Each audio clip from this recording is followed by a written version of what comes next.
The Ho Chi Minh Trail was a logistical system that ran from the Democratic Republic of Vietnam to the Republic of Vietnam through the neighboring kingdoms of Laos and Cambodia. The system provided support, in the form of manpower and materiel, to the National Front for the Liberation of South Vietnam and the People's Army of Vietnam, or North Vietnamese Army, during the Vietnam War. It was named by the Americans after North Vietnamese President Ho Chi Minh. Although the trail was mostly in Laos, the Communists called it the Truong Son Strategic Supply Route, after the Vietnamese name for the Annamite Range mountains in central Vietnam. According to the United States National Security Agency official history of the war, the trail system was one of the great achievements of military engineering of the 20th century.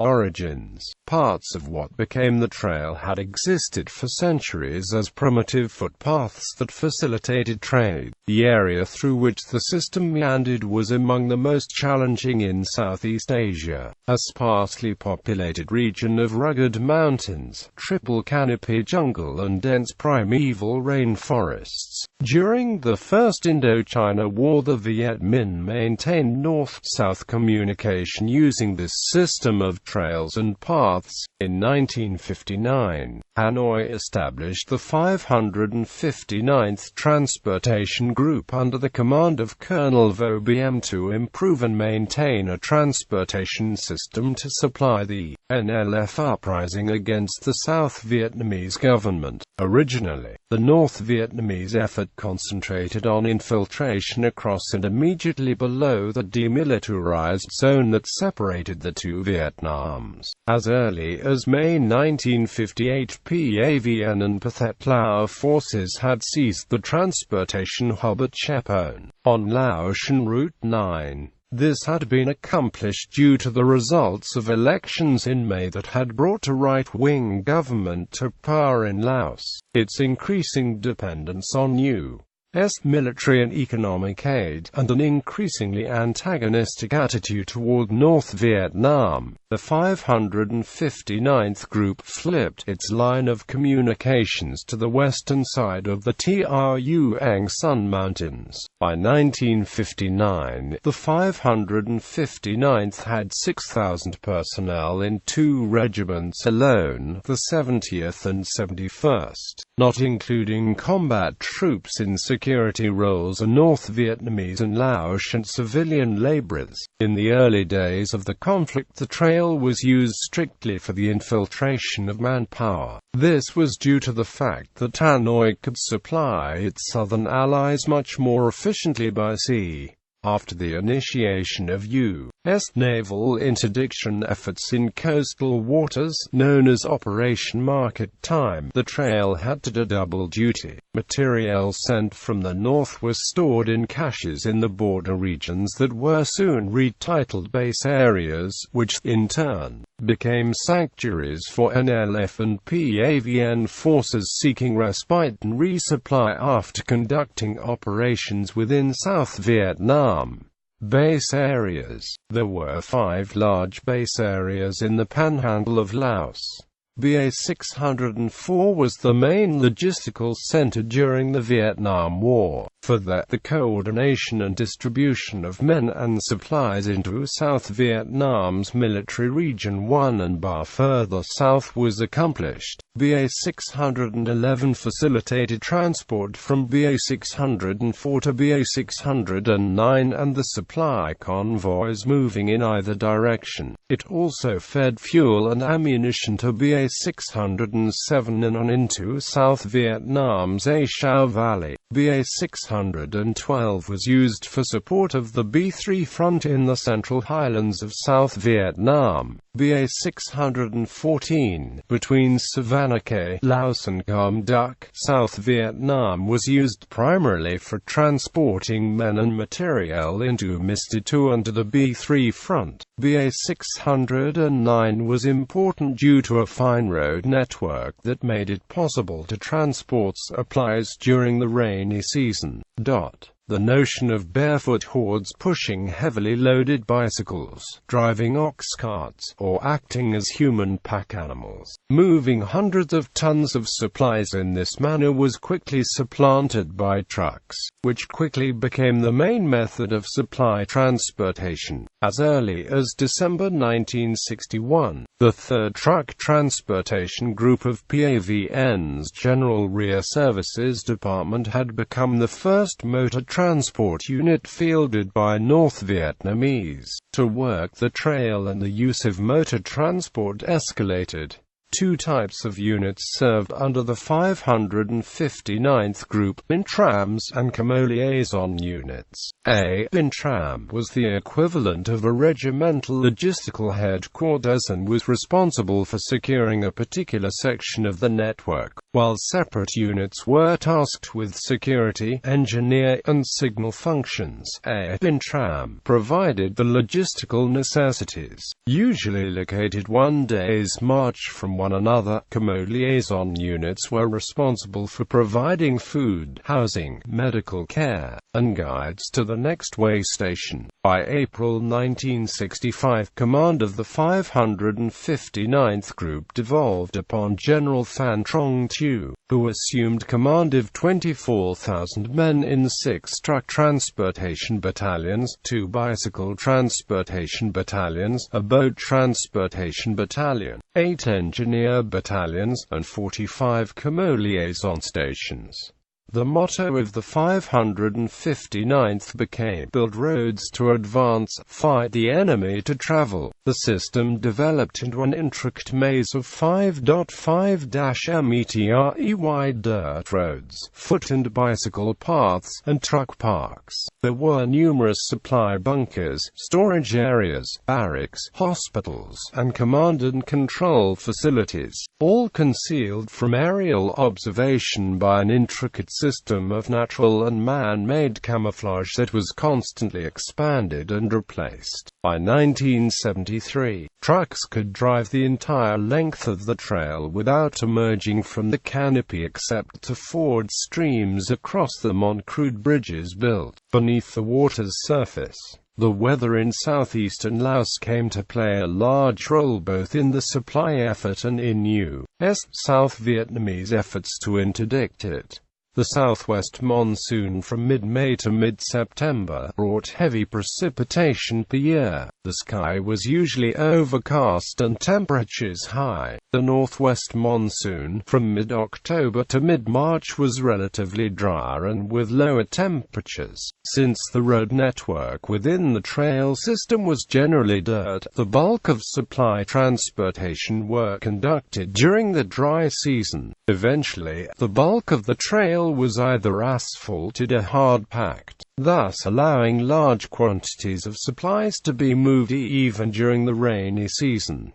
Interdiction and expansion. In 1961, U.S. intelligence analysts estimated that 5,843 enemy infiltrators had moved south on the trail. In 1962, 12,675. In 1963, 7,693. And in 1964, 12,424. The supply capacity of the trail reached 20 to 30 tons per day in 1964, and it was estimated by the U.S. that 12,000 North Vietnamese regulars had reached South Vietnam that year. By 1965, the U.S. command in Saigon estimated that Communist supply requirements for the Southern forces amounted to 234 tons of all supplies per day and that 195 tons were moving through Laos.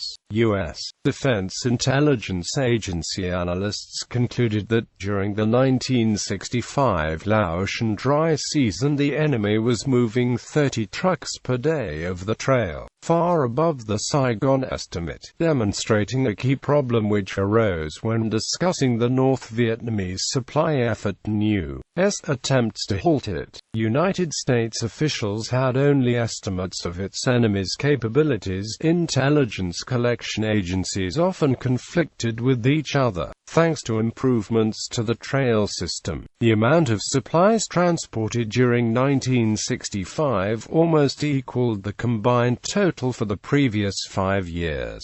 During the year, interdiction of the system had become one of the top American priorities, but operations against it were complicated by the limited forces available at the time and Laos's ostensible neutrality. The intricacies of Laotian affairs, U.S. and North Vietnamese interference in them, led to a mutual policy of each ignoring the other, at least in the public eye. However, this didn't prevent the North Vietnamese from violating Laos's neutrality by protecting and expanding the supply conduit, and by supporting the Pathet Lao allies in the war against the central government. U.S. intervention came in the form of building and supporting a CIA-backed clandestine army in its fight with the communists and constantly bombing the trail. Air operations against the trail. On 14 December 1964, the U.S. Air Force's Operation Barrel Roll carried out the first systematic bombardment of the Ho Chi Minh Trail in Laos. On 20 March 1965, after the initiation of Operation Rolling Thunder against North Vietnam, President Lyndon B. Johnson gave approval for a corresponding escalation against the trail system. Barrel roll continued in northeastern Laos while the southern panhandle was bombed in Operation Steel Tiger. By mid-year, the number of sorties being flown had grown from 20 to 1,000 per month.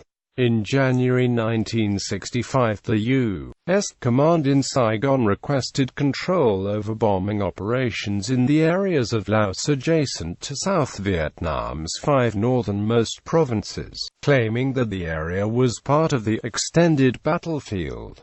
The request was granted by the Joint Chiefs of Staff. The area fell under the auspices of Operation Tiger Hound. Political complications were not the only factors seriously hampering aerial operations. The seasonal monsoons that hindered communist supply operations in Laos also hampered the interdiction effort. These efforts were complicated by morning fog and overcast, and by the smoke and haze produced by the slash-and-burn agriculture practiced by the indigenous population.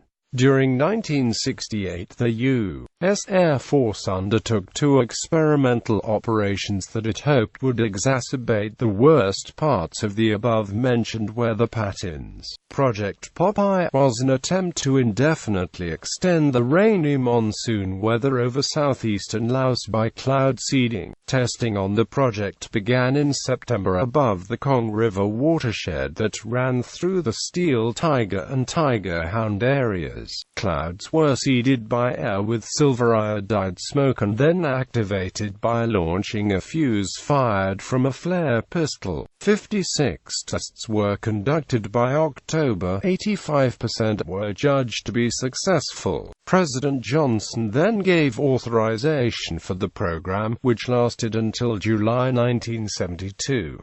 Testing on Project Commando Lava began on 17 May. Scientists from Dow Chemical had created a concoction that, when mixed with rainwater, destabilized the materials that made up soil and created mud. There was enthusiasm from the military and civilian participants in the program who claimed they were there to make mud, not war. Quote, "In some areas it worked, depending on the makeup of the soil." The first mission was flown from Udon Royal Thai Air Base by 3 C-130A aircraft from the 41st Tactical Airlift Squadron, Naha Air Base, Okinawa, Japan. On the previous day, the 3 airmen from the squadron had scouted the target area south of Chepon in a 2-engine CIA aircraft piloted by a civilian employee. The pilot had failed to load enough fuel on the reconnaissance aircraft and had to refuel at a Laotian base on the return trip to Udon.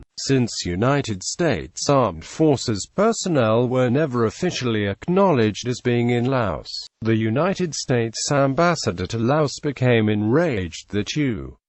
personnel had been spotted in uniform at the remote refueling field in Laos. The following day, the three aircraft departed from Udon filled with tons of a mixture of nitrilotriacetic acid and sodium triphosphate stuffed into cloth bags, designed to break apart at impact. The aircraft flew above 5,000 feet until near the target area, then let down to treetop level for the run into the target, flying in in-trail formation with 1,000 feet between aircraft.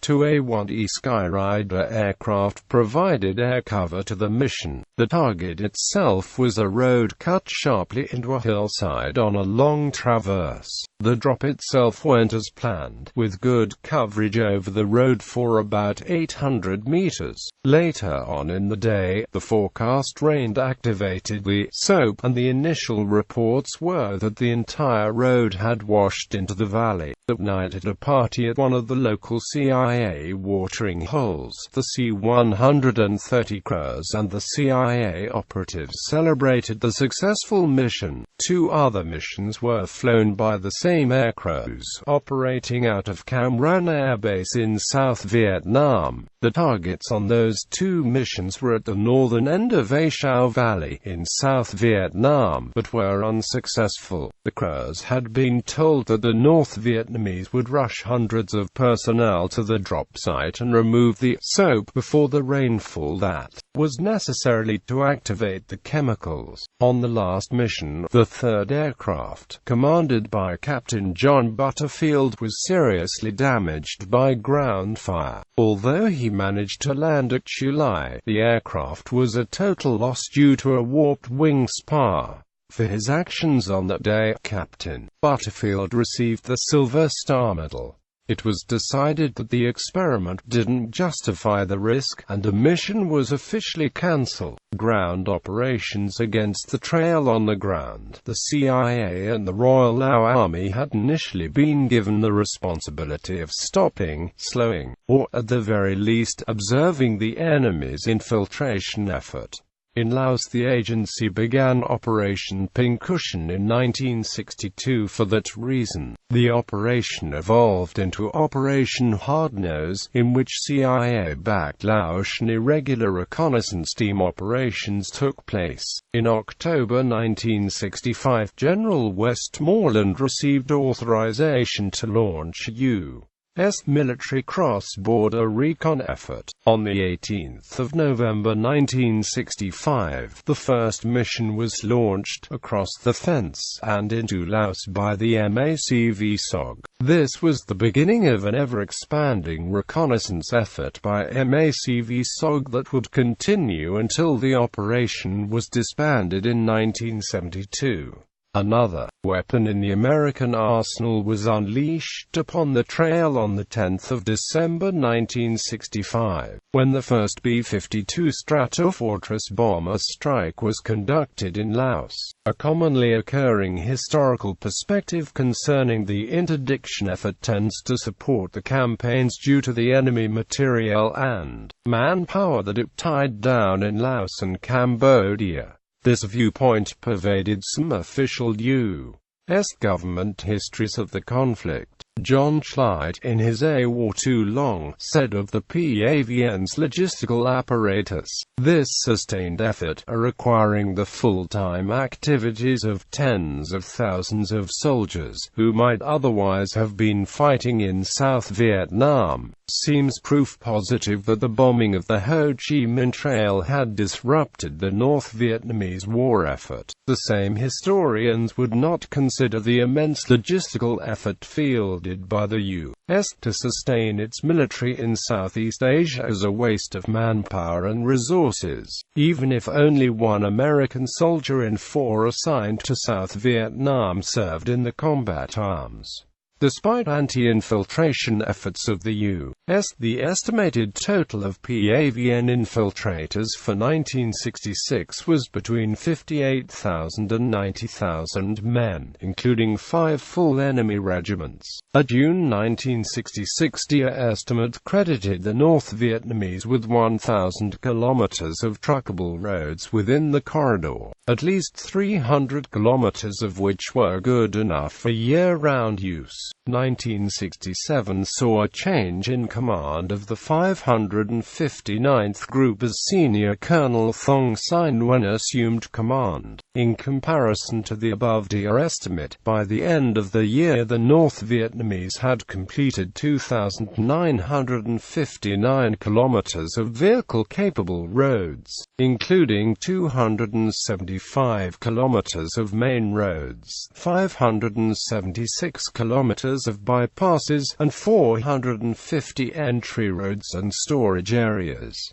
It was learned by U.S. intelligence that the enemy was using the Cong and Bang Phi rivers to facilitate food, fuel, and munitions shipments by loading the materiel into half-filled steel drums and then launching them into the rivers. They were later collected downstream by systems of nets and booms. Unknown to the Americans, the enemy had also begun to transport and store more than 81,000 tons of supplies to be utilized in a future offensive. The future offensive was launched during the Lunar New Year Tet holiday of 1968, and to prepare for it, 200,000 PAVN troops, including 7 infantry regiments and 20 independent battalions, made the trip south. Commando Hunt. In the wake of the Tet offensive, the North Vietnamese showed signs of expanding and modernizing the logistical effort. The number of supply and maintenance personnel had fallen, mainly due to increased use of motor, river transportation and mechanized construction equipment. The CIA estimated during the year that the 559th Group was using 20 bulldozers, 11 road graders, 3 rock crushers, and 2 steamrollers for maintenance and new road construction. As many as 43,000 North Vietnamese Laotians were engaged in operating, improving, or extending the system. In 1969, 433,000 tons of ordnance fell on Laos. This was made possible by the closeout of Operation Rolling Thunder and the commencement of Operation Commando Hunt in November 1968. U.S. aircraft were freed for interdiction missions, and as many as 500 per day were flying over Laos. By the end of 1968, bombing missions over southern Laos had climbed 300%, from 4,700 sorties in October to 12,800 in November. This round-the-clock aerial effort was directed by Operation Igloo-White, run out of Nakhon Phanom, Thailand. It was composed of 3 parts: strings of airdropped acoustic and seismic sensors collected intelligence on the trail, computers at the Intelligence Collection Center in Thailand collated the information and predicted convoy paths and speeds, and an airborne relay and control aircraft which received the signals from the sensors and routed aircraft to targets as directed by the ISC. This effort was supported by MACV-SOG recon teams, who, besides carrying out recon, wiretap, and bomb damage assessment missions for Commando Hunt, also had in place sensors for Igloo-White. Personnel interdiction was abandoned by early 1969. The sensor system was not sophisticated enough to detect enemy personnel, so the effort was given up until Operation Island Tree in late 1971. A revelation for U.S. intelligence analysts in late 1968 was the discovery of a petroleum pipeline running southwest from the northern port of Vinh.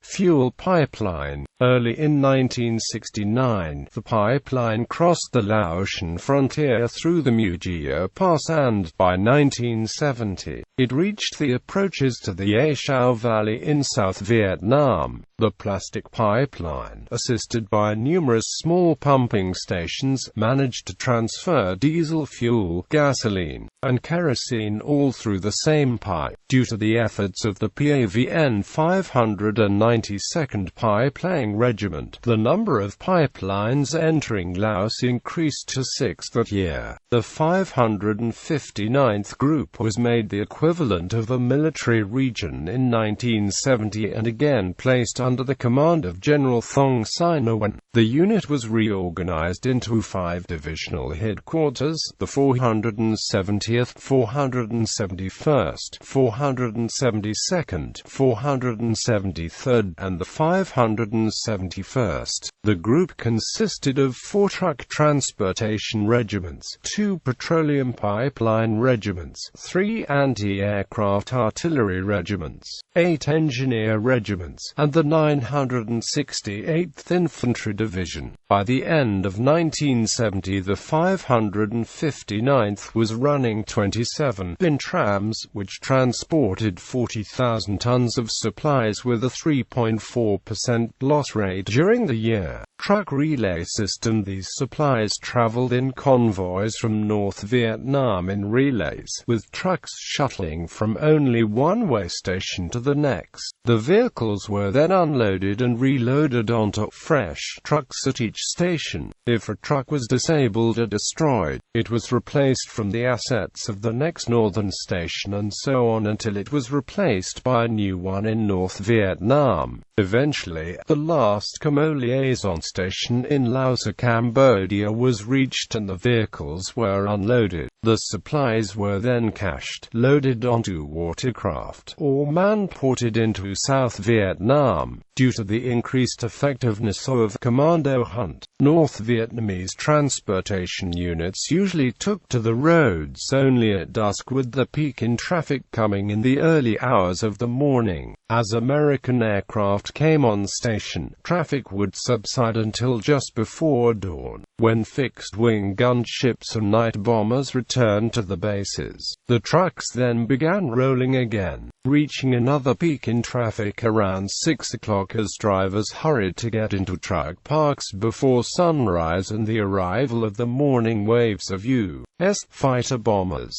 By the last phase of commando hunt, the average daily number of U.S. aircraft flying interdiction missions included 182 attack fighters, 13 fixed-wing gunships, and 21 B-52s. The North Vietnamese also responded to the American aerial threat by the increased use of heavy concentrations of anti-aircraft artillery. By 1968, this was mainly composed of 37mm and 57mm radar-controlled weapons. The next year, 85mm and 100mm guns appeared, and by the end of commando hunt, over 1,500 guns defended the system. Of all the weapons systems used against the trail, according to the official North Vietnamese history of the conflict, the AC-130 Spectre fixed-wing gunship was the most formidable adversary. The Spectres established control over and successfully suppressed, to a certain extent at least, our nighttime supply operations. The history claimed that Allied aircraft destroyed some 4,000 trucks during the 1971 dry season, of which the C-130S alone destroyed 2,432 trucks. A countermeasure to the Spectre came on the 29th of March 1972, when a Spectre was shot down on a night mission by a surface-to-air SAR-7 missile near Shepone. This was the first U.S. aircraft shot down by a SAM that far south during the conflict. PAVN responded to U.S. nighttime bombing by building the 1,000-kilometer-long Road K from north of Lumbung to Lower Laos.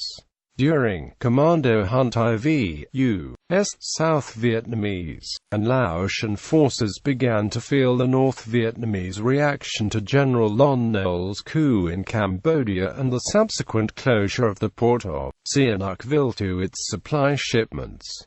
As early as 1969, PAVN had begun its largest logistical effort of the entire conflict. The Laotian towns of Atapu and Saravan at the foot of the Bolaven Plateau were seized by the North Vietnamese during 1970, opening the length of the Kong River system into Cambodia. Hanoi also created the 470th Transportation Group to manage the flow of men and supplies to the new battlefields in Cambodia. This new liberation route turned west from the trail at Mong May at the southern end of Laos, and paralleled the Kong River into Cambodia. Eventually this new route extended past Siem Prang and reached the Mekong River near Stung Treng. During 1971, PAVN took Pak Song and advanced to Pak Si, at the heart of the Bolaven Plateau region of Laos. The following year, Kong Sedon fell to the North Vietnamese. PAVN continued a campaign to clear the eastern flank of the trail that it had begun in 1968. By 1968, U.S. Special Forces camps at Khe San and Kam Thc, both of which were used by MACV-SOG as forward operations bases for its reconnaissance effort, had either been abandoned or overrun. In 1970, the same fate befell another camp at Dak Sim. What had once been a 30-kilometer-wide supply corridor now stretched for 140 kilometers from east to west.